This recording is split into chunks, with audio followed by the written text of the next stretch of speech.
and she was the first female in a long, long time, fellow woman, who I felt could communicate with me on that level. And then she ended up killing herself, and that was a huge blow.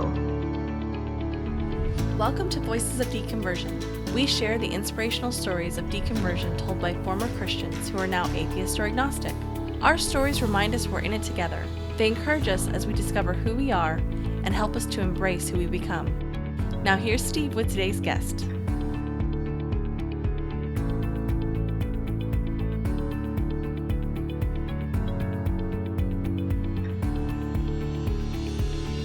Okay, I'd like to welcome everyone back for this week's episode. My guest today is an American-Canadian journalist and writer who specializes in the areas of psychology, health, science, and the intersection of sociology and culture. She is a member of the National Association of Science Writers.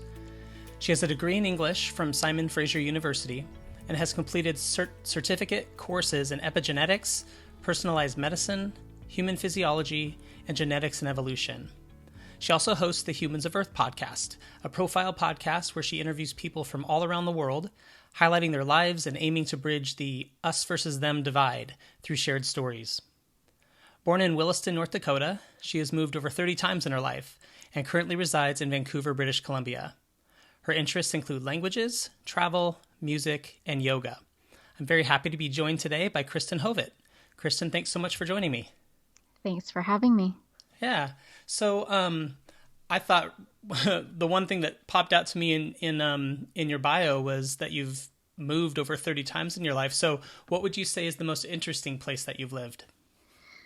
I'd have to say just here in British Columbia. I've lived in many suburbs of Vancouver and various cities in we call it the Lower Mainland.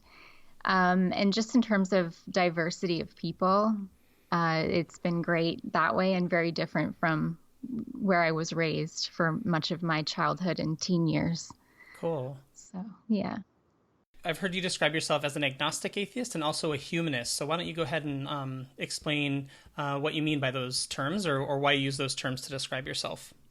I think normally if people ask, I say atheist, but I think like other guests you've had, they say agnostic atheist is more accurate because we don't actually really know. So I think that sort of encompasses where I stand with that. I love humanism. I love their focus on rationality and morality and considering what's best for the entire planet, not just a small group of specific people. So that really appeals to me. I used to use the term skeptic a lot to describe myself, but I found that gave people the assumption that I was like a climate denier or climate change denier or something like that. That's usually what people associate with the word skeptic. So I kind of stopped using it, although I do like that term in just how, information comes in and we question it. We don't just believe it on blind faith or whatever. Yeah, that's good. So in what ways was Christianity a part of your childhood and how did it influence you? So my mom and stepfather didn't actually go to church when we lived in North Dakota, but I was raised still with a very Christian upbringing. My mom was still very Christian in her worldview. So I recall very early having a concept of Jesus and the Bible and God and everything like that. I was baptized as a Lutheran, as a good Norwegian from North Dakota. But I didn't go to Lutheran church. My main influence was my mom's best friend, Vicky, actually. And her daughter became my best friend. And with them, I sort of started going to church around the age of 7 or 8. And then just got slowly more and more involved in the church. And at first, I believe it was a Methodist church that we were attending with her. And then it was a non-denominational church after that. Okay. Yeah. So when did you first, I guess, or how did your faith develop as you grew older? So you said that Vicky and your best friend were kind of an influential people in as far as your faith goes. Is that right? Mm-hmm. Yeah. Yeah, so how did it develop as you grew older? I think I was really intense about it. I don't know why or what sparked that, but something about the way it was presented to me, and I think I recall Vicky in particular just kind of striking the fear of hell in me, and that was a huge driver initially.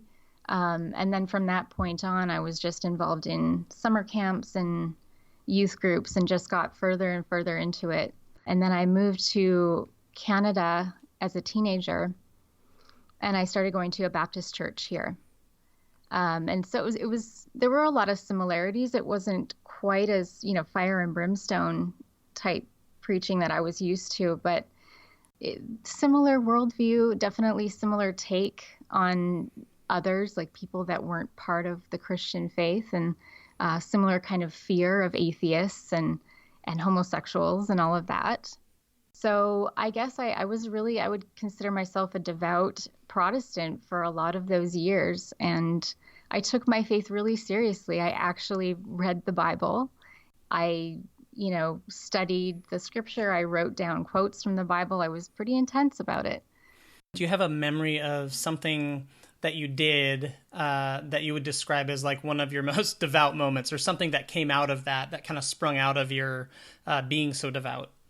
I guess it was like a behavior thing. I mean, I was always looking for ways to talk about my faith with my friends if they weren't Christian. And I really didn't have any non-Christian friends until I moved to Canada. So in terms of evangelizing, I didn't really have to worry about that much until I moved to Canada. So just, trying to find times to preach to my friends and try to win them over to my worldview. And I would read the Bible a lot, like I said. So for me, it was just always going to church, studying the Bible, studying other Christian texts. I remember like this Christian girls magazine that I subscribed to. And I listened to all the Christian music stations and pop groups and stuff like that. Yeah. I think I read that you were into, Christian alternative music? Yes. Mm-hmm. That too. Yeah, what were some of the bands that you listened to? I think it was more like just a station, and the people at my church had their own sort of alternative Christian music going. So there were bands there. I remember going to DC Talk in Seattle. Mm-hmm. So yeah, it was Jars of Clay, like just different groups. Yeah. Yeah, those are all the same ones that I was listening to back in the day. Nice. Yeah. Quality music. Oh, right. I know. So you said you started reading the Bible at a young age. How old were you when you started reading it on a more regular basis? I don't really remember the exact age, but it would have been 13 was probably when I got pretty hardcore with that. Okay. Mm-hmm.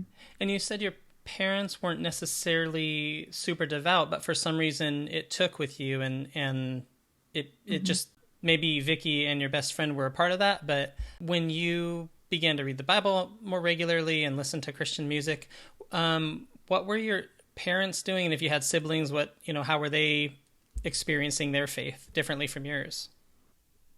My mom started going to church when we moved to Canada. So she did attend church once we moved here. But I mean, for her, I think it was just really a private thing. This is what she believed. This is what she knew. She'd sometimes attend church for Christmas, Easter, special occasions. But for her, it was really, really just something she did on her own.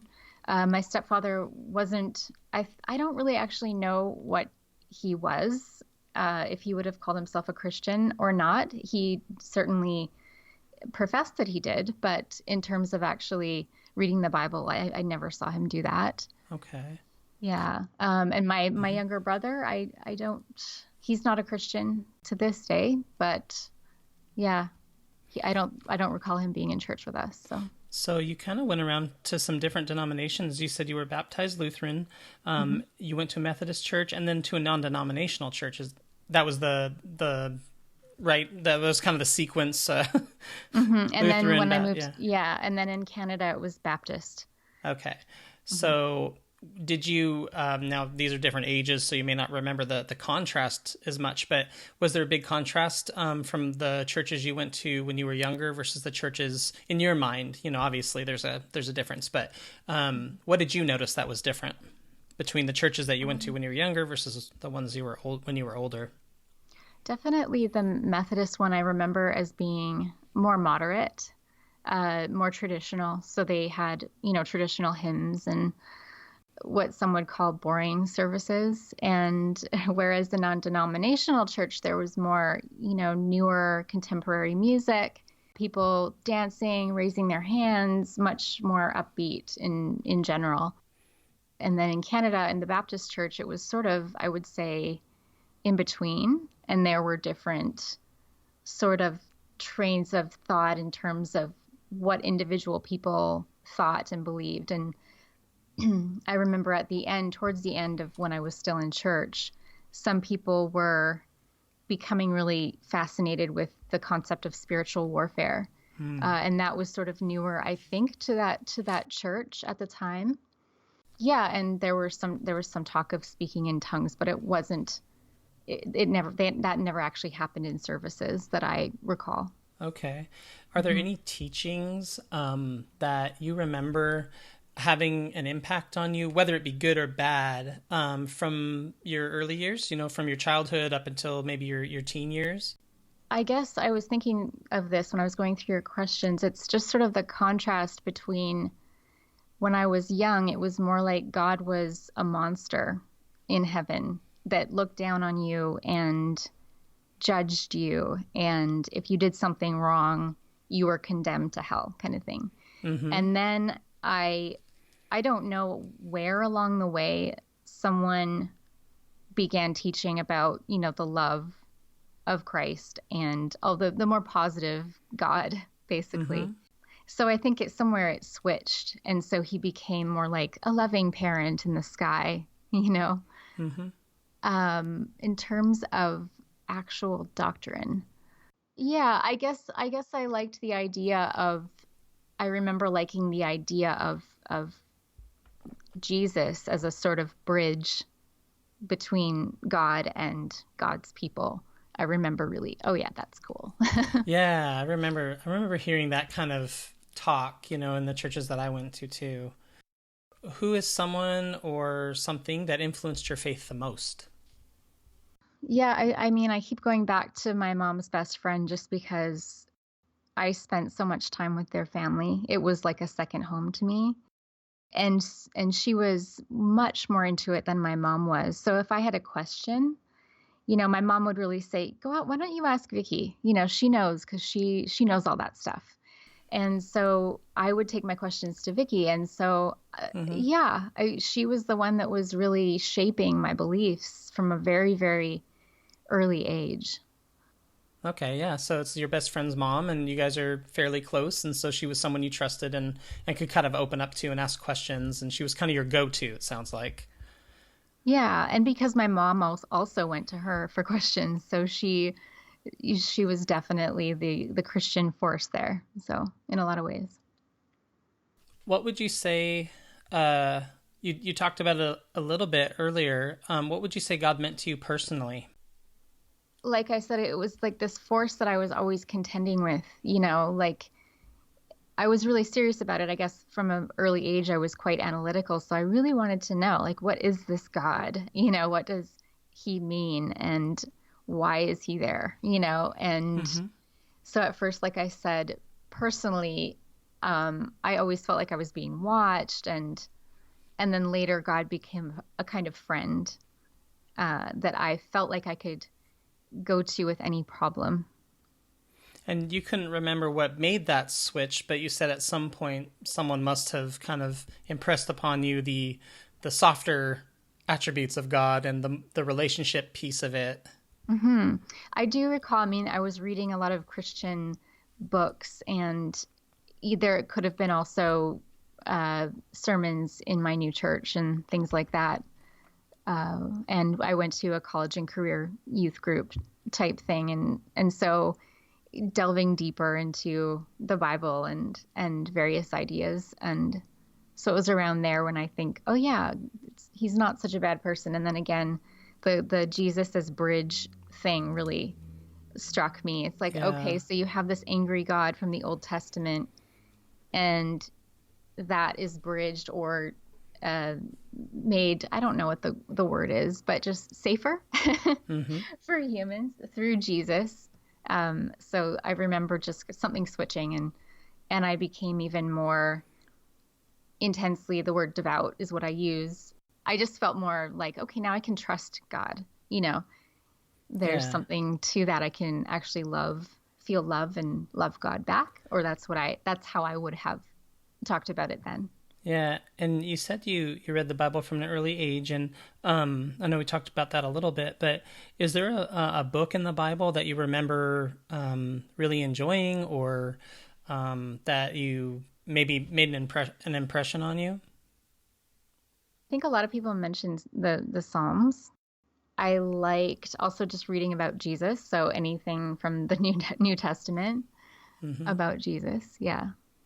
Yeah. hmm And what was your prayer life like? Did you pray frequently, or was it something you did every once in a while? Or Yeah, I tried to. I remember going to youth group and talking about keeping the lines of communication with God open at all times. So that was definitely something that I tried to do. So, hey, good morning, God. This is what we're doing today. Or, I remember even writing journal entries, Dear God. yeah, like a best friend. I mean, kind of along the lines of what you were saying. Yeah, yeah. And I mean, this is actually, it's getting to something deeper here, is I moved around a lot. And I think God was the only thing that didn't change, if that makes sense. Yeah. Yeah, he was always there. So even if I was moving to Arizona and then back to North Dakota and then back to a different house and all over, God was the one stable thing. Yeah, no, that does hmm make sense. And how often would you go to church? Like maybe in your teen years, were you just going regular? Were you going regularly? I guess is my first question. But then did you go? Were there services on like other days of the week? When I was in North Dakota, yes, it was every Sunday. I don't recall. I mean, there were other events. We'd have picnics and there were some youth events. And then in the summer, I recall going to the vacation Bible school every summer. And then Okay. there were also, when I was a bit older, like age 9, 10, there were longer camps when you go away. And those are really intense emotional experiences that seem to make the experiences even stronger for the people attending in terms of Yeah. just relationship with Christ type thing. How would they, I guess, create that kind of environment in those camps, or what do you remember being an emotional moment, or do you remember anything in particular? Yeah, they had really charismatic leaders, I recall, and people who were younger. So people who were just out of high school and in college age who were the leaders and just very good at speaking and getting people's emotions riled up. So I remember the songs, and I remember this one particular time, I would have been 9 years old. This girl who I had just met, who was around the same age, her grandfather died. And she was describing how, she saw him, he had tubes all hanging out from his face and his neck and everything. And she started crying and saying how Jesus came into her life then. And then I started crying. And I mean, the two of us were up until midnight with counselors just crying. Wow. So I don't know what happened there, but something in that, what was said, or me bonding with this girl beforehand.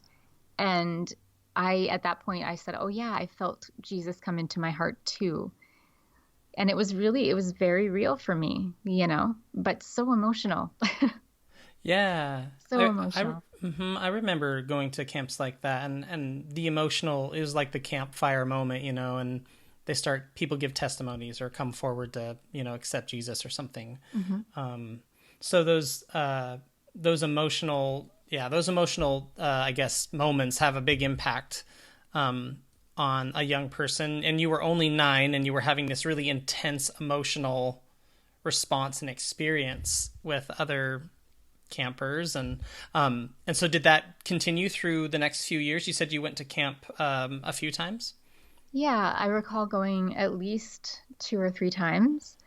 And then I moved to Canada, and I don't remember going to actually, no, I did go to one camp after, I think it was grade 11 or 12. And it had Christian elements. I don't think that was the main focus, but yeah, they did have Christian elements.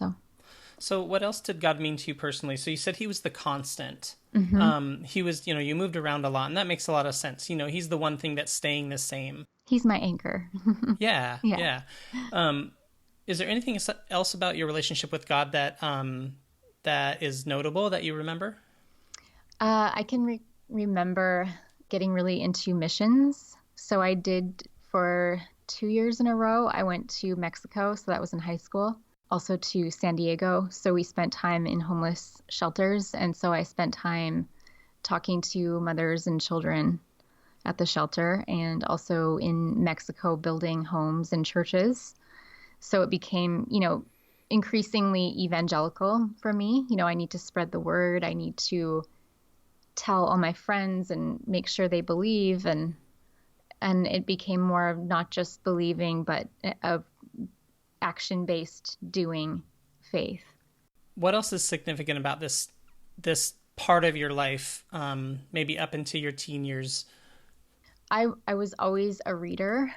So I recall confronting material that would maybe call into question my beliefs and not really knowing what to do with it. And really wanting to continue to read these books. I don't recall exactly what ancient history, even mythology, philosophy. I was starting to read philosophy in the later grades, grade 11 and 12. And I would put a book down and be like, oh man, that person is obviously an atheist. I can't read that. So the back and forth struggle had already started later teen years, just from what I was reading. Yeah. And so as that continued in your life, because you were a reader, you continued to read different things and different subjects and books and from different authors and people with varying, beliefs and stuff. When can you identify a time when you begin to seriously doubt some of your beliefs? Yeah, I think I had made the choice to read the Bible straight through as opposed to just sections in the Bible, And when you read it straight through from cover to cover, you really notice the inconsistencies, I think, more. And I was taking notes, and I remember I must have been grade 10 or 11 and going to my pastor and saying, why does it say this one thing here?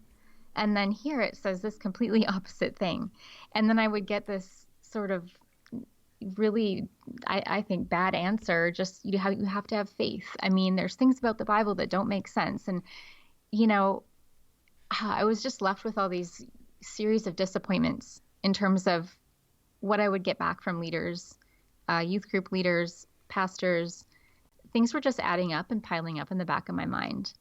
Wow. Did you get through the entire Bible? I think I did. Yeah, I did. Mm-hmm. Wow. Mm-hmm. Slowly. I told a previous guest I read the entire Bible when I got into college, but that's some intense reading, especially for a 10th or 11th grader. I think. I mean, it's an ancient text. There's so much, about it that I think is kind of complicated when you learn about like the cultures it came from and why they were writing it and all that stuff. But and it's just not easy to read, especially when you're reading some of that Old Testament stuff. It's not a story. Sometimes it's just, lists of things, Mm-hmm. So what do you think drove you to push through and read the entire Bible? What was the motivation? I think curiosity and wanting to know. So I've always been really interested in just getting to the truth. And I think I became less comfortable with the idea of faith and just going by faith alone. So I don't know if that's just a personality thing or or what it is. My mom was great too, growing up. If I had a question, she was just like, that's interesting. You should look it up. And so I got in the habit of just look it up. Anything, whatever it was, whether it was history or even a medical question, I would just look it up somewhere. So I started doing that, and it just, one question leads to another and another and another. And I would just follow each question that I had and stick with it. And yeah, that was my inspiration, I guess. That's really cool.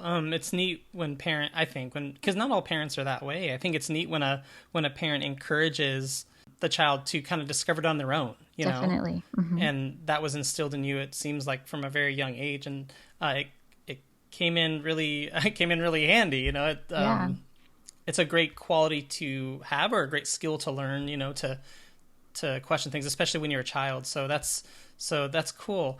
You found inconsistencies, you said, as you were reading through the Bible. Was there anything that surprised you? It surprised me. I mean, there are some, I don't remember the inconsistencies specifically. The things that actually, because I was already starting to develop a bit of an attitude about the Bible, and towards the end of my journey reading it. But I remember there were some passages that were so beautiful.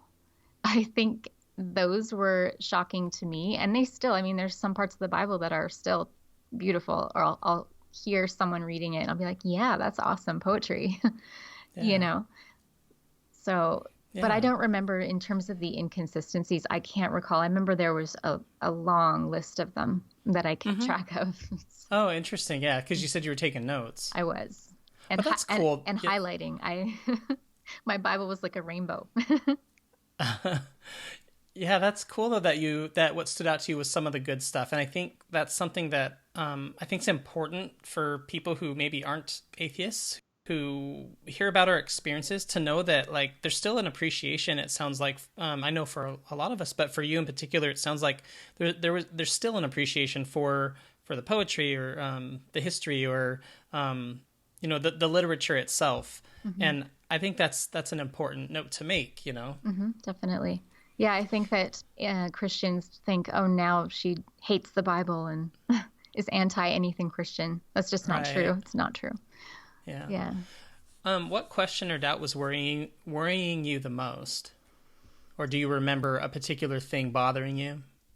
Yeah, I mean, in Canada, I was becoming friends with people from all walks of life, which is something that didn't exist in North Dakota. In North Dakota, you were kind of either Protestant or Catholic, and if you were neither, you didn't really talk about it. So I didn't actually know when I was younger that there were other options.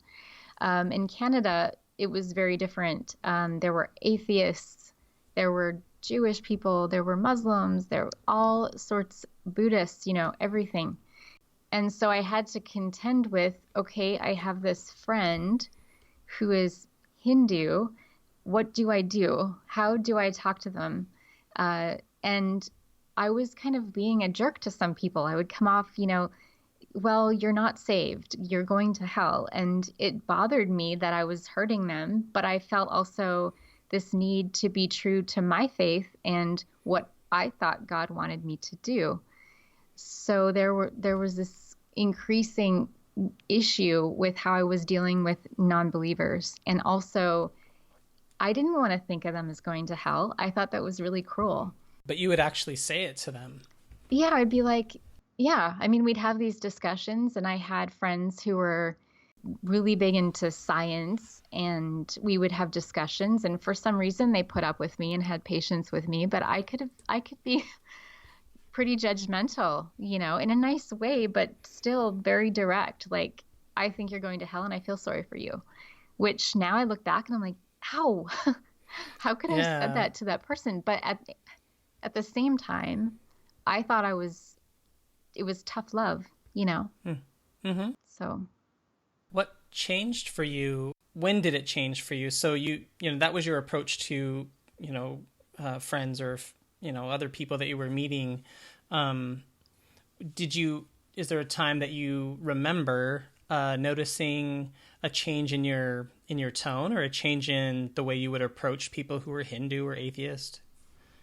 I became much more tolerant I guess I hate that word, but I guess that's the only word that makes sense, is just, you know, I still need friends. I still need friends who are not Christian because there's so many of them here in Canada. And yeah, I just, if they wanted to talk about it, I'd talk about it and I'd be straight up about what I believe. But I maybe just tried to ignore it and just, you know, try to find other things in common. So it kind of maybe took a backseat a little bit. How old were you around this time? I would say this was at the end of high school, so Okay. grade 12. Yeah, so you're end of high school and you're, exposed to all these different faiths and people who are, atheists and stuff. So I don't actually know much about the religious landscape in Canada other than obviously it's probably mostly Christian, that's what I would assume. You said it's much different there. So Well, in terms of, I don't know the actual statistics, but there's there are less Christians. If you take any random sampling on the street, there will be far fewer Christians than, especially like where I grew up. I think it's maybe different along the coast, but we do have our small pockets, and especially in the interior here in British Columbia and also in the prairie provinces. There are stronger pockets of conservative Christians and Protestants. But here it's very multicultural, a lot more non-believers, and there's a huge population of, I would say, New Age individuals. hmm Hmm. yeah, and I can see how that would shape kind of your outlook or your opinions because you go from North Dakota where you said that it's like per capita has the most churches per capita compared to other states. But then you move to an area where there's a bigger diversity. And so basically you were forced to be more tolerant, even though you don't like that word, right? Yeah, just a little bit more Yeah. open and like there's Sikh temples, there's Buddhist temples, there's various kinds of places of religion and faith. So yeah. Yeah. So you would say that what was worrying you the most or the question or doubt that was kind of bothering you was really more kind of the way you were interacting with these people? Is that what you'd say? I think so. I was, if this was the correct way to live, why is it so hard with other people, relating to other people? And what if I'm wrong? Then I'm just being a jerk to these people. I'm judging these people and holding these kind of hateful views, of others. And even if I didn't say it to their faces, I was harboring a lot of judgment and not even aware of all the judgment, I don't think, until much later. Yeah. Did you talk to anybody else, any other Christians, about the way you were feeling in regard to this? Or just in general, any doubts you were having? Did you confide in anyone or any of your friends? The most confiding I did was with my fiance. I was married quite young at 19. And my fiance, we met when I was 14. And we became friends on a missions trip when I was 16 and 17. And he was more similar to me than anyone else that I had met in the church in terms of just being a reader, being always studying, into philosophy, more, I guess you would say, studious. So I felt like I could share with him and he would be like, yeah, I actually thought something similar, So I guess that was right at the end of high school and into university. Now, did you say you started dating when you were 16 or 17 or dating him? We started dating, so it was like towards the end of high school. And then I got married it was the first year of university. Okay. So that relationship was probably, obviously was really significant and probably the most significant for you at that time. And so your fiance or boyfriend would have been the one that you would have talked a lot about these things. Yes. Yeah. And he was on the same page with you as far as your Christianity goes up through high school? You guys had similar interests like philosophy and you were readers, but yeah, what about your faith? I remember meeting him and just, being so excited because I had tried to talk about these things with other people and they're just like, wow, you take these things seriously, like I'm just in church for the social events and stuff like that, like chill out. Yeah. And finally that here was someone who could meet me where I was and vice versa. And we could have these long conversations about anything in, spiritual, religious, whatever. So that just kind of opened this door wide, like, wow, I love this, Yeah. Mm-hmm. Yeah, it's almost like it's refreshing to have that person in your life when it seems like everybody up to that point you were encountering was very different. So to meet him probably was exciting, like you said. Yeah. Another analytical brain. Yeah. Your doubts began before marriage. So was he having doubts? Did he express any concerns about the Bible, or was he having similar experiences as far as interacting with people of different faiths? He was raised, I think, more, speaking in tongues. What is it called? That movement? I think Like charismatic, like that type of church. And he was raised in it. He was from a family of 4 kids, and their entire family is very strongly into Christianity and specifically that type of Protestantism. So for him, it went back even further. And he was actually the worship pastor or worship leader in our church. So it wasn't easy to get him to talk about doubts, I recall.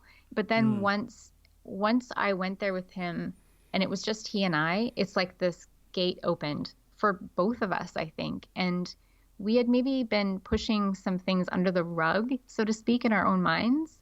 And then when we had each other, it was just like they poured out, right? We recognized that now it was safe to talk about these things, right? But I think that I was in my doubts, I was a bit further ahead. I was the first one to, okay, I'm not going to church anymore. And so that we were already married at that time. So that created a lot of difficulty because he was still working for the church and in the church, being paid by the church. And I was like, wow, I'm not going. I can't go. That's really fascinating. I want to ask more about that in just a moment. But Sure. You said something that intrigued me. So you said that when you would have these talks with them, it was like you guys could open up to each other and about your doubts a little bit more than maybe in front of other people or in different settings. Mm-hmm. You said that you would push some things under the rug. What types of things, or do you remember anything? Well, like I said, I think that I had just been building up since my teenage years, just this list in my mind of things that didn't make sense and things that bothered me. As I got older, I was starting to see sort of duplicity in church leaders, and I was starting to hear word of even kind of abusive situations and things that were worrisome to me, that they sort of were able to somehow have these 2 lives where they do one thing, but it's okay because when they're in church, they're this one way. So it's okay to have these sort of 2 sides of their brain or 2 sort of lives, if that makes sense. Mm-hmm. Like, can you remember anything specific? Just people with addictions, or they were cheating on their spouses or things like that. And they were able to, I don't know, just explain it away or come to church and just be like, I can get this sin removed and I'll be okay. So just different things like that. Or how can a person say that so easily for themselves, that they're saved, that their sin is removed, when they're acting quite horribly to others, yet they can condemn the LGBTQ community or Buddhists or whoever else. It didn't make sense to me because I was meeting people in other faiths and other quote unquote lifestyles who were more upstanding and more genuine human beings, right? Yeah. So it was this type of thing that was bothering him as well when you guys would have these talks? Yeah, I mean, for him, he's a true philosopher. We're not together anymore, but we're friends still. And he's a true philosopher in the sense that for him, it's more about how it makes sense and if it doesn't make sense, and creating arguments for and against various things, right? So for him, Yeah. it was more like the philosophical issues, but Okay. So he enjoyed those discussions, but mhm. at this point you're having open discussions with your fiance about these issues. But up until that point, do you think were you ignoring these things, do you think, or were you just not aware of kind of the implications of some of these doubts? Well, I think it's hard to hold those views in your head. Like when they start to bother you, you have to either get rid of another view that's contrasting that one, or you know what I mean? Like you have to reconcile these two opposing views, and it's not comfortable to have them both. So one of the two has to shut up. Yeah. And so I would definitely go back and forth. And it was almost like playing with fire. You know, you go close to that. I'm going to go read Nietzsche, like it's so Yeah. bad, like it felt bad, even though the content is not bad. It's not evil. But I was taught that if the person is not Christian, then if you read this, you stand a chance of letting Satan in and have more power over you. And I was like, but I'm so interested, So there was this constant like back and forth. And I'll be like, okay, now I'm a good Christian. It's okay. I'm not going to read it. I'm going to put the Nietzsche away. I'm going to put the Camus away, and just be a good Christian and go back to the Bible. So yeah, there was a lot of like cognitive dissonance. I felt like I can remember writing in my journal, like my brain just feels like it's on fire. Like I can't hold it all in there. Wow. Yeah. What's kind of cool though is like you couldn't stop the learning. I mean, you were driven to continue to discover and learn, and that's really cool. But it sounds like, when I listen to your podcast, it sounds like that's kind of similar story to everyone else. Oh, I think so. I think there's a lot of people that they just feel like they have to be intellectually honest, They have to be, I guess, just be honest about it, and they can't ignore the doubts, you know what I mean? There comes a point where, like you said, something's got to go. Yeah. Like you can't hold these two worldviews in balance after, at a certain point you can't. I mean, one just kind of outweighs the other. It's just they're incompatible, So you got married very young. You said you were 19? Yeah. Okay. And then my wife and I were 21 and 19 when we got married. Wow. So you so know I'm what familiar. that's about. I know what that's all about. Yeah. Like I mentioned before, and we weren't using birth control right away, so we had kids right away. It was crazy, but So did we. oh, okay. So did we. So tell me about that. So you got married when you were 19, so you were just out of high school, and what was the plan? Like he was the worship leader, and what was your, I guess that sounds weird question to ask, but what was your plan for life at that point? I was in university, so I was taking English literature, and I wanted to be a professor of English. And then I wanted to be a mother. So those were my two goals. A Christian mother and a Christian professor of English, I should say. That's so interesting because I feel like I don't know, this is not true, but I feel like those are two totally different paths, like if you're conservative woman, like I think a lot of times it's you stay at home with the child, you raise them. That's kind of your focus. And then like if you want to be a professor, like you don't have kids, you should just go be a professor, So that's interesting. You kind of had both those desires, and that's why you had kids right away then, because you just were really excited about being a mom. It wasn't the plan actually to have kids right away, but we did have we had that conversation, like if it happens, it happens. And if it does happen, that's God, telling us now's the time to have children, right? So we were. So you guys weren't using birth control? No, we were not. Okay. So that's interesting. So you're one of the few people I've met that kind of also had that perspective, like we need to trust God with everything. Yeah, I don't know how similar I was to other people in my church in that way, or if that's just, I had like sort of a purist thing going on, like we need to do it this way and only this way, like sort of a rigidity there. But Yeah. So I ended up getting pregnant pretty pretty quickly. And I was in university, so I had done a year or so.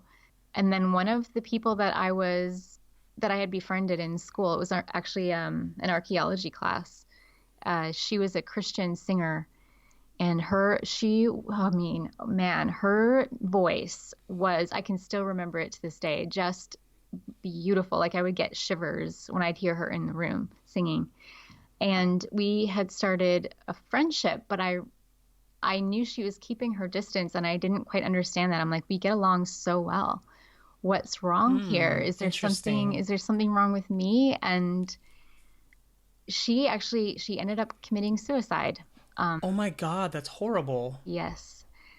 And so, I mean, outside of my, at the time, husband, there were no other people that I could communicate with in that sort of intellectual way. And she was the first female in a long, long time, fellow woman, who I felt could communicate with me on that level. And then she ended up killing herself. And that that was a huge blow.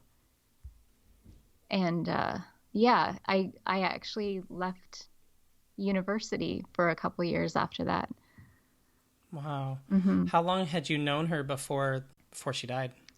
She was connected with some people in our church, so she had played music with some of them, and I had seen her. That's when I started. I started seeing her little concerts that she'd do with people in living rooms of houses and coffee shops and things. And then so we met at SFU as well after that, and started talking to each other in class, and we'd talk on the bus. So I would ride with her to her bus stop and then go on my way. So just a really amazing person. And she had this part of herself that she wasn't sharing with people. So it was truly something that she was just holding inside, and Hmm. you felt there was some kind of distance there. It sounds like. Hmm. Like, You, I think they say like when a person is depressed or suicidal, they'll keep others at a distance, like at an arm's distance reach. And so I did feel like, why isn't she letting me in? Doesn't yeah. make sense. So yeah. Had you guys become decent friends, and then all of a sudden that changed, or was it kind of from the beginning she was that way? Yeah, I was in her life a bit more, and then it was increasingly distant. But I mean, we still saw each Mm. other in class and on the bus and things like that. Did So, you ever find out?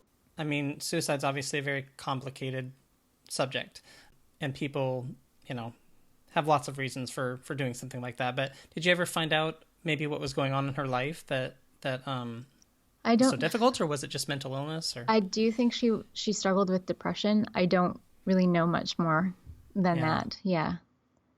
and that sounds like it really impacted you. So you had to quit school.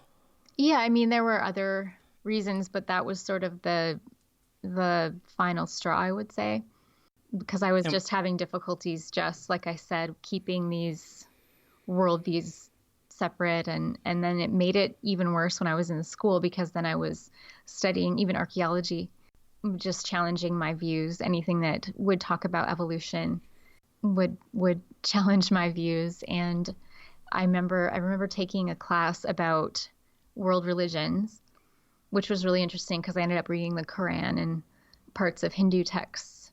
And that was really interesting. But at the same time, I mean, it was all through my Christian lenses. So everything I heard, it was like, oh yeah, but they're the unsaved, right? Like right. their religious text is not as good as ours. And I was always doing this game in my head, And I recall one uh, activity we had to do. We had to pair up, or sorry, get into groups of four and go and interview someone from the community who was in another religion, like a religious leader, but Mm. different from, the group's own. So we ended up interviewing a Buddhist monk. And one of the questions I asked him was, your Buddhism, does it make you happier? Like, does it give you joy? And he was like, really, I don't, I wouldn't say that it does. I mean, it's like a philosophy more than anything. And I was just like, oh yeah, you need Jesus, you know? Just like, Yeah. oh man, like I wish I could go back and go through that and get so much more from it instead of having this viewpoint that was so judgmental. You know? Yeah, but it was the culture you were raised in, and it was the way that you were taught to believe, really. Exactly. Hmm. Yeah. So you left college, was it partly because of the cognitive dissonance, or partly because of the this challenge in your mind between like these different things you were learning and the way that you were raised?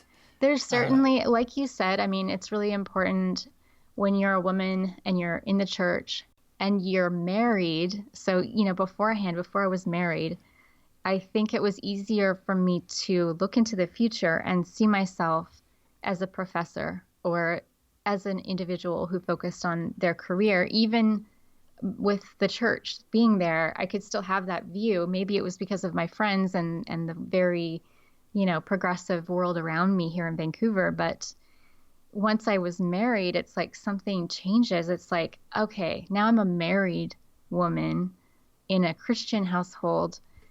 I got to step up my game. And I think so there were a lot of conflicts. So there were role conflicts too now all of a sudden. So yeah, I was questioning like, is my role in the university as a student who wants to be a professor, is that actually what God wants? And all of a sudden I was questioning that. so So you were having, oh, go ahead. Yeah, you were having a basically, exactly, yeah. Like on so many sides, I was just like, whoa, whoa, what do I do now? what's the direction of my life? It's like you didn't see it coming, but then once you got into college, there was this conflict between the Christian version of you. There's a conflict between the different ideas you had about yourself, and you're starting to realize, okay, now things are different now. I'm married. Mm-hmm. Yeah.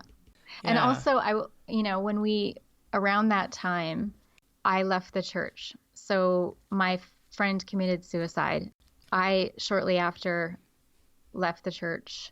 And then my husband also eventually left the church. It took him a bit longer, and there was some conflict there too, because obviously that creates tension. And then he was bombarded with questions like, where's Kristen? Why isn't she here? Is there something we did wrong? Like, what can we do to help Wow. her? And so there were people praying for us and all these things, right?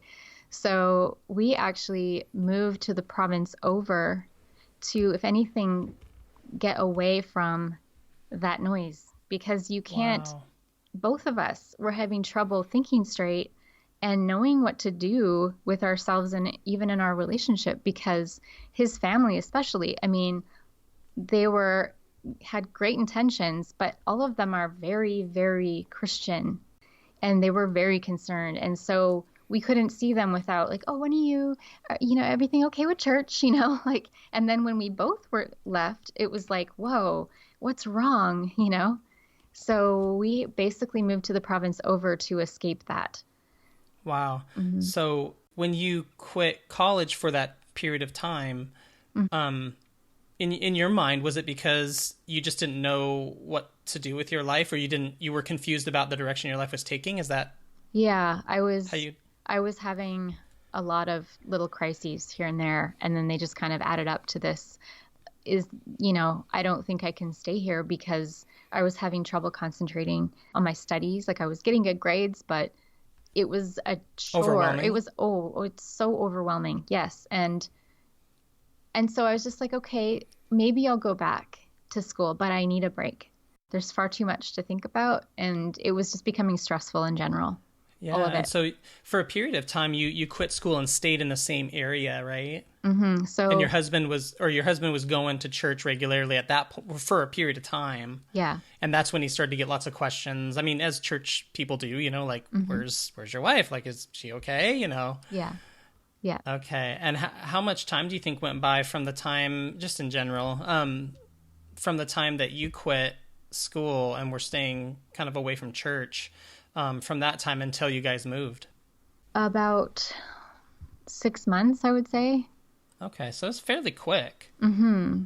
I mean, this all happened kind of fast, it sounds like. Yeah, but like I said, I think once you let those doubts out and you let your brain go in that direction, it just sort of tumbles out quickly, Mm-hmm. Yeah, and so you were ahead of him in your doubts you were saying earlier, but at this point he's kind of having his own doubts. Yeah. And we were talking a lot. I mean, so every evening I remember like just laying in bed together, looking up at the ceiling and just going over things and over and over and over. Or here, I'm Wow. reading this. What do you think of this? Yeah. So And definitely we were. going through, yeah, that's a huge change in your life. Is there any particular subject or discussion you remember having with him?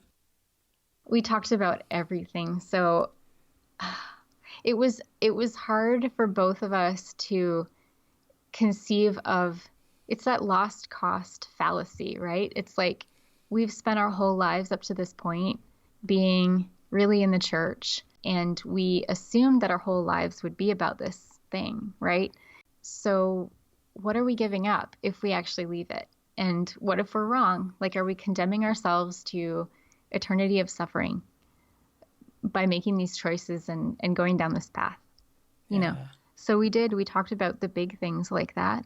I don't recall any specific things right now, but yeah. Yeah, that's okay. What kept you holding on to your belief in God, up to the point where you were sure that you didn't believe in God anymore? What kept you holding on? Was there anything in particular? I think that your brain gets used to having the person called God in your head, right? Like now I would formulate it as like the super ego or something, but you get used to the conversation in your head and oh, I can just pray about this. And so I think that tendency stayed in my head. And even when I wasn't in church, it was like, okay, maybe that means that God's trying to talk to me. So I need to go back to maybe another church, maybe another Protestant church, or I think I went to an Anglican church for a while. I tried out different denominations and nothing felt right. So, I mean, for me, I know some people, it's like a really quick deconversion process, but for me, it carried on and on and on. And I think it's because once I'm in something, I'm in it. It takes me a long time to change course. Yeah, and you devoted yourself wholeheartedly to it. Yeah. Yeah. I was quite loyal to it. And so it was really hard for me to reverse that. Yeah. And you'd moved to this other province to kind of get away. You weren't going to school. He had stopped working for the church at that point, or Yeah. Yeah. So he okay. got a job then in our new place. So. Okay. And when was your child born? So shortly after we moved, that's when I got pregnant. Okay. So he was born, I was just before my 21st birthday, a few months before my 21st birthday. Okay, so you moved to the new town. He gets a job, and were you working at that time as well, or were you just? Well, I had a condition with the pregnancy. It's called hyperemesis gravidarum, and I had it quite severely, so I couldn't work until later in the pregnancy. And then I was working at a lodge in southern Alberta. Okay. Yeah. Okay, so so you guys are kind of in a way starting a new life. At this point you haven't quite given up your faith, but he's got a different job. You're pregnant now, so it's kind of a new phase in your life. Is there a moment that you remember, or maybe not a moment, but a time when you remember that you didn't believe in God anymore? I think at that point I was still trying to find something to help me keep believing. So I was definitely on a mission to read anything I can get my hands on. I had a lot of time to sit and read. So I read Buddhist texts. I was on the internet reading, I think Ken Wilber at that time was really big. So I was really into Ken Wilber. I even remember sitting and reading about the Holocaust and actually for the first time letting myself feel that, because I remember learning it in high school and just sort of, it's almost like I dismissed it because it was too painful.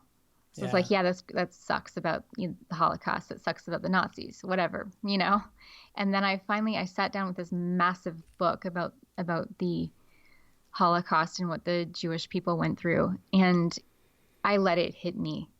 And I was like, how can a God let this happen? Let this evil happen to these people, you know?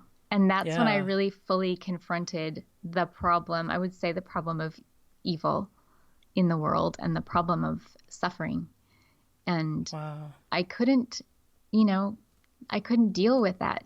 I was like, how, if this God is so loving, I was almost back to the monster of that God was in my childhood, in the sense that this guy's not so good. And I know that sounds sort of maybe simple, but I had never really let myself think that way. So that just really hit me. You let yourself finally kind of just absorb what you were reading and really experience it and think about it. Yeah. Or for me it was like I was told, well, God works in mysterious ways. And I'm like, really? Really? Is that the best we can do? So it was a really powerful moment for me. Wow. Was that when you decided that you just couldn't believe in God anymore, or was it a different time? So at that point, I was no longer calling myself, I think at that point I decided I'm not a Christian anymore. I'm definitely not a Christian. But God became more, I would say, mystical or philosophical for me in the sense I was reading, I don't know, things that sort of dealt with the idea of God, but not in a sort of personal way that Christianity does. Yeah. So I definitely maintained that view. And then I started to explore Buddhism more strongly, and I started meditating around that time as well. Did your husband know that you didn't call yourself a Christian, or how much time went by before he would find that out? Yeah, we definitely talked. I mean, it's so cool that we were able to be so honest with each other about that. So I think I stopped calling myself a Christian slightly before he did. But then he got really into Buddhism as well. And even more so than me, he actually ended up doing a name changing ceremony. And I don't even know what that entails, but he was given a Tibetan Buddhist name and went through the whole process. So we got really into that for a certain amount of time. And I think that's quite common for some who leave the church because there's still that place that needs to be filled. And that's that sort of routine of meeting with others for the shared belief system. And so that was, for me, there was like this, when I wasn't in church, I was sort of pining for it in a way, like, because it was in my body, this is what my body was used to doing every Sunday. So I needed Yeah. to fill it in some other way. And I think for both my ex and I, yeah, we filled it at first with other religions. Did your families know about this transition as it was happening? I don't recall how much he told his parents. I think we tried to keep a lot of it from them because we were afraid of hurting them or causing too much trouble. And I don't actually recall how much he shared later on, but once we broke up. My father's passed away, so I know that he wouldn't have approved at all of my choice to leave the church.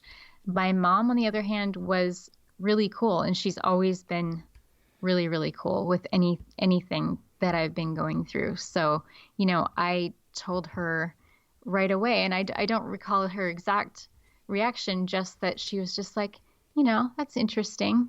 I'll have to think about it, That's so funny. But that fits who she is. I mean, from what you said earlier, she kind of takes things in stride. She it does. seems. There's no extreme. Yeah, and I started to learn about Taoism, and I'm like, my mom's Taoist. Like, she's just naturally Taoist. She's just like, yeah, the seasons change, people change, That's But really funny. I think just having such an intense child that I was in terms of the sort of intellectual stuff, it was nice. It was a nice balance to have her be continually supportive and open to what I was going through intellectually and spiritually. So Yeah, that's the perfect kind of person for that kind of experience, because for someone like you who is intense, and you go to one end and you come back to the other end, it's almost like having that, like you said God was your anchor. It's almost like she was your anchor, like yeah. she kind of was the stabilizing force that lets you kind of swing to the right, swing to the left, and then kind of come back and find your feet under you. Yeah. Mm-hmm. Yeah. That's a neat relationship, it sounds like. Mm-hmm. What was the most difficult thing for you during this entire time that you were going through this deconversion? I guess it was the silence of everyone else in the church for the most part. I felt like when people actually found out that we had left the church, we actually moved back to the Lower Mainland. We were only in Alberta for about a year. We moved back once we had our son. We wanted him to be around his cousins and family. So we moved back knowing that we would face, questions and concern. And basically the way that the people that were in my college and career group, so our peers basically were silent. That was the predominant reaction, was just, oh, okay, well, we're not in your life anymore. You know what I mean? There were a few who kept in touch, but I'm really not in touch with them now to this day, other than some on Facebook. Why do you think that was their response? I don't know. I think, my family from back in North Dakota, they were very religious, like my extended family on my father's side. And they reacted, and I think still maybe react in a similar way. It's like, that is the cousin that's not part of who we are and what we do. And maybe that's a bit threatening to them. So yeah, I've had to come to terms with that, because that hurts when it's so many people from your past. And particularly if you were close to them at one point, or if you knew them pretty well. Yeah, definitely. Mm-hmm. Yeah, that's something that resonates with me a lot, because that was our experience, was just silence. Yeah. It's just like people just didn't come around. People didn't call. You just lose touch, and it's this weird. I heard another person on a different podcast talking about this, and how it was like they expected someone to just, call them, be like, hey, let's go out for a coffee, or let's go out for a beer or something, and just talk. I hear you're going through a lot, but there's none of that. Yeah. It doesn't happen. It's really, it catches you off guard, because the church is supposed to be such a place of community and holding each other up and helping each other in our weaknesses. But when this is the weakness, when doubts and questions are the weakness, it's like the church doesn't have the answer anymore. Yeah. Mm-hmm. What do you think, conversely, was the most helpful thing for you during this time? I guess, I mentioned my mom before. She was helpful just with her. She did express concern, but in her really gentle way.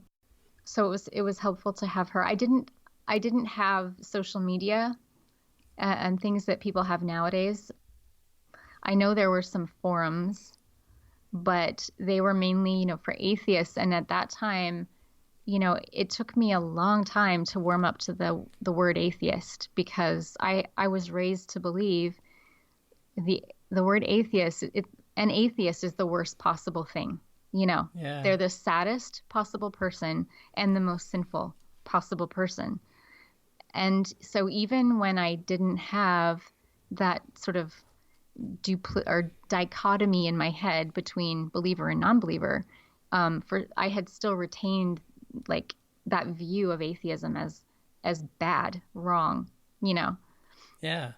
So it took me a long time. So if I saw an atheist group, I'd be like, not for me, moving along, And now there's all these various, are you questioning your faith? Yeah. And much softer sounding things, right? But that just wasn't around, or definitely I wasn't aware of it if it was. So you were pretty much on your own. So was it your mom then that you would feel like, or you would say, was probably the most helpful thing for you during this time? Yeah, because I didn't even talk with her about my problems with the church and stuff very much, or faith. It was just knowing that she would accept whatever I did, that was really strong, because I feel like if she hadn't have had that viewpoint, because of the person I am and wanting to be loyal and be, please others, I feel like I would have had a stronger pull to stay even longer than I did. Wow. But because of that acceptance, I was just like, I can do this. I can go out on my own and think for myself. Yeah, and explore your ideas and the things that you're thinking. Mm-hmm. Yeah. Yeah, and it's kind of like when you were younger and she would let you, you should go look that up, Yeah. It's kind of, she's the same person, she's letting you do that, letting you explore your doubts and your questions and just figure it out on your own, and she's going to be there when you get back, Yeah, definitely. So do Christians, maybe think about the Christians you were talking about a moment ago who were all, very silent. Any of those people that are maybe still in your life or that know that you used to be a Christian and are no longer a Christian, do you think they misunderstand the reason that you're no longer a Christian? Yeah, I think so. I mean, I've had some people say, and this was years after I left the church, so we're talking like over Facebook. Yeah, that's when a lot of people get bold. Yeah, exactly. Easy to get bold behind a computer. Yeah. So just, like, what happened to hurt you? Like, what was it? And it's like, well, there was nothing that hurt me, specifically. And there were just a lot of, ideas like, well, maybe you just wanted to live a life of sin. What kind of sin did you want to partake in that you weren't able to as a Christian? I'm like, no, like that's the furthest from my mind, right now. And it was not part of the process at all back then. Like, yeah, I just want to sin. Yeah. So I think people must still have that view. It's like when you're an atheist, Christians must think you're just like this raging sinner that just goes out and sins every day. Because I've had even some people I knew from church, some males who have contacted me, not recently, but when I was single. And they were married, Christians in the church, in my old church. And they were hitting on me. And it's like, that's okay now because I'm an atheist. Wow. And I'm like, no, it's not okay. I'm a moral person and I would never do that. You're married, That's crazy. Yeah. No thought to their own, like the way they're living their life. There's this idea that like atheists are completely immoral and they have no basis for morality. Mm-hmm. So if someone's an atheist, maybe in their minds, and this is probably a horrible way to say it, but it's like, that person's free game. Like this person doesn't have a moral compass anymore. So I don't know. That's weird. Yeah. That they would do that. Yeah. Especially since the way that I see it is like, in my experience, the people who are the most moral tend to be the non-believers in my experience. And obviously there's very moral people who are in the church and any other religion, but just in my experience, like you don't need any faith to be a really, really good person and to give back to other people. I feel like it's because we've thought it through. You know what I mean? Like our convictions and our morals are our convictions and our morals. Like we've developed them and thought about them. Whereas maybe for Christians, it's what they're supposed to do. It's what they've always been told to do. So maybe, Oh, you had asked what was supporting me through that time. I thought of something. I was still doing a lot of reading.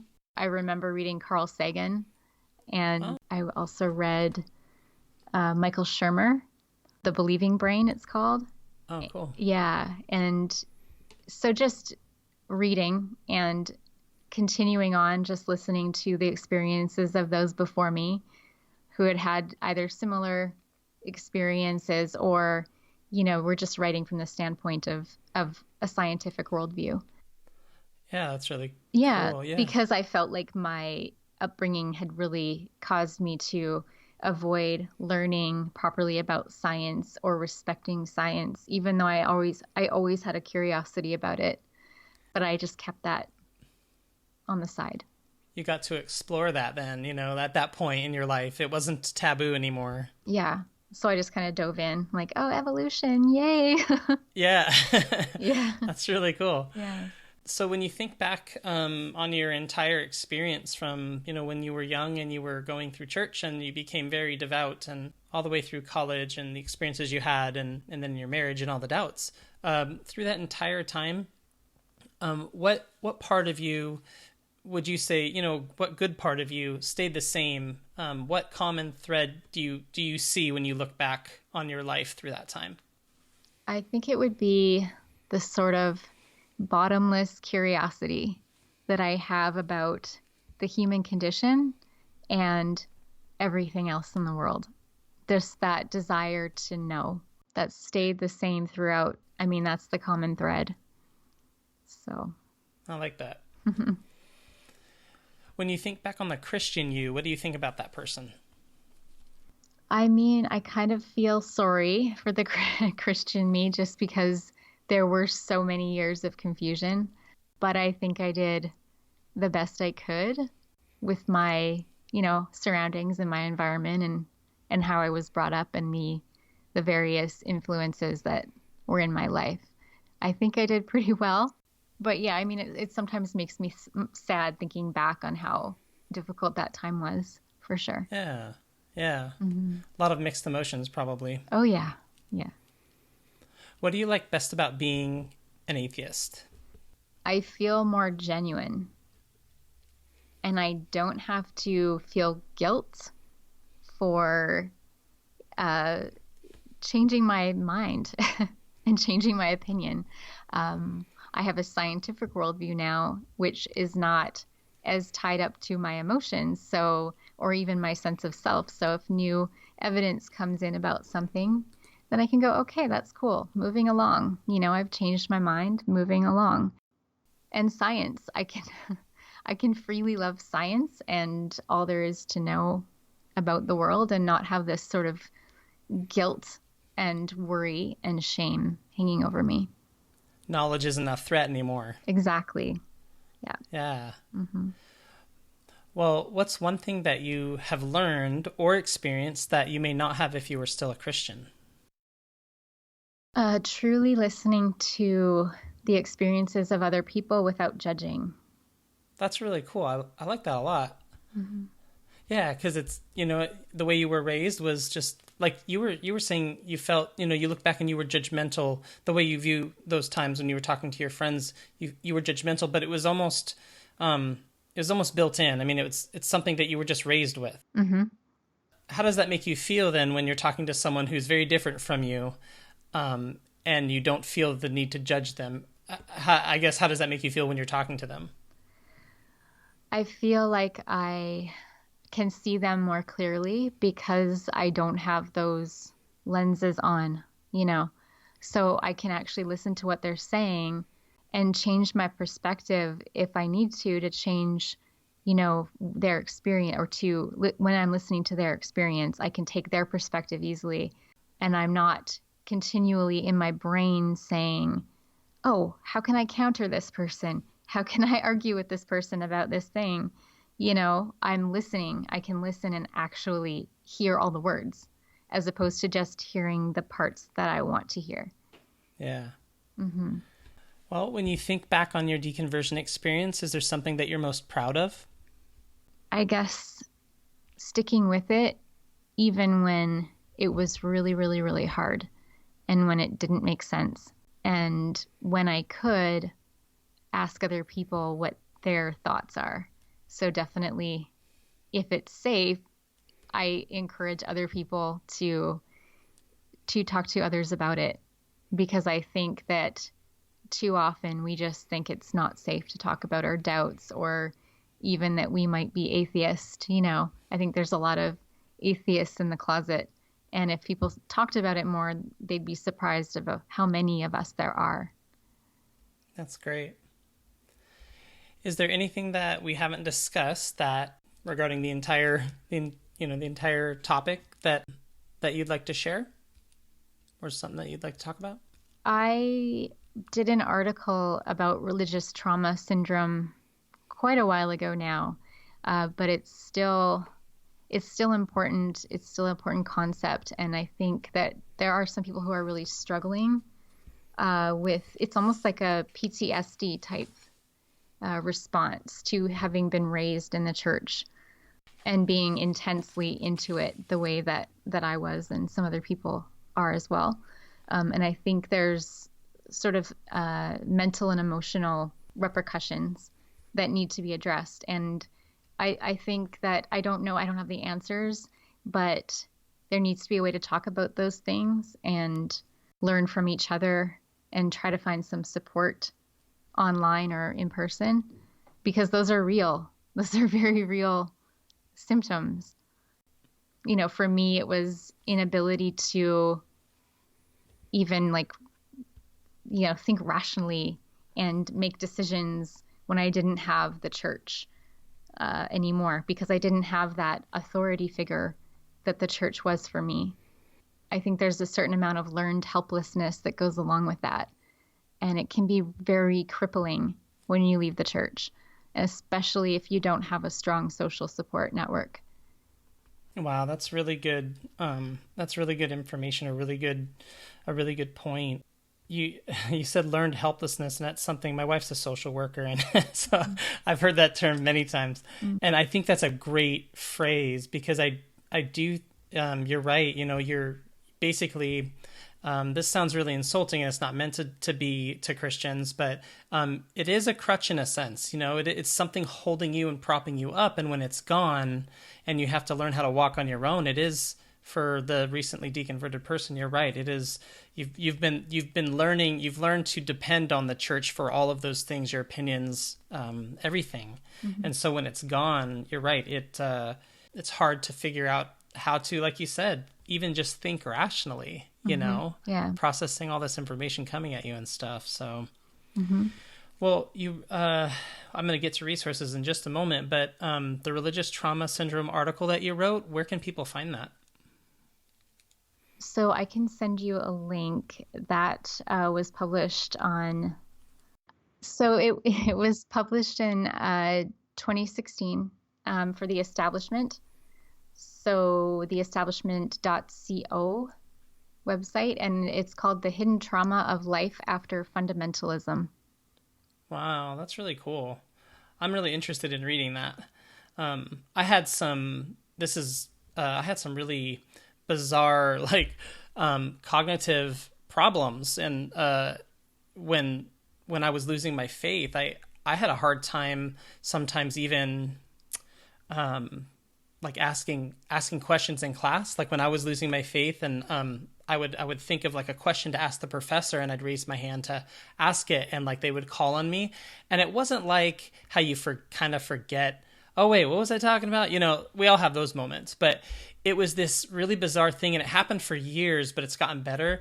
But it was like an eraser, like an Etch-a-Sketch, right? Like it just erases completely. My mind just went blank, and I couldn't even remember remotely what I was going to talk about. Yeah. And it was so embarrassing, and I was terrified to ask questions in class, and I was starting to get really depressed too at that time. So it was just everything was kind of making it hard. But I think about that when you say PTSD or religious trauma, it's so jarring that it can really impair you, it can really cause some problems. So I'm really interested to read that. Yeah, it's a really interesting concept. For me, it was like I said, making decisions. So, I would second guess myself all the time, because it's who am I to make this choice? And actually, I don't even know how to make choices, because everything before was based on this really clear system and worldview.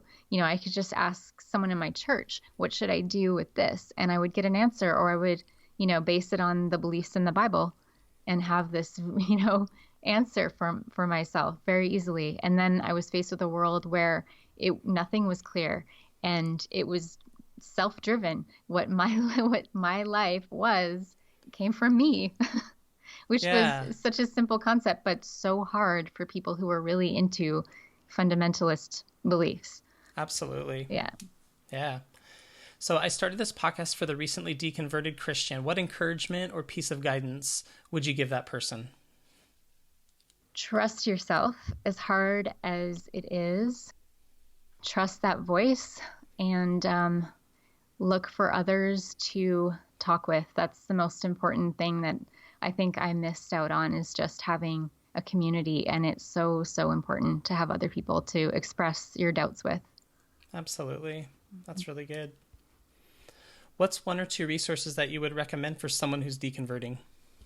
So the person who came up with the term religious trauma syndrome, Dr. Marlene Winnell, she wrote a book called Leaving the Fold, and she has a website. You could just Google her, and she's got a website. They meet online, and they have video conversations, and it's for people who are considering leaving the church or for recent people who have left the church recently. And so I think, like, I wasn't really in it. I kind of went and looked at her website behind the scenes a little bit just to see what was going on for my article. And I definitely recognized that if I had known about it when I left the church, it would have been such a good thing to have. So definitely something like that. Otherwise, I can't really think of anything off the top of my head. There's some great Facebook groups that easily you can just search for them and deconversion. Yeah. So, yeah. That's good. Well, what's the best way for people to get in touch with you? I guess my Facebook page. So it's facebook.com, Kristen M. Hovet, or they can email me, kristenmh@alumni.sfu.ca. Okay. Perfect. Well, Kristen, it was really wonderful getting to know you and hearing your story. There was a lot of really neat stuff in there. So thank you for getting in touch with me and being willing to share it. And like I tell a lot of people, I know that your story is going to really help somebody out there. So I really appreciate you coming on and sharing it with us. Thanks for having me.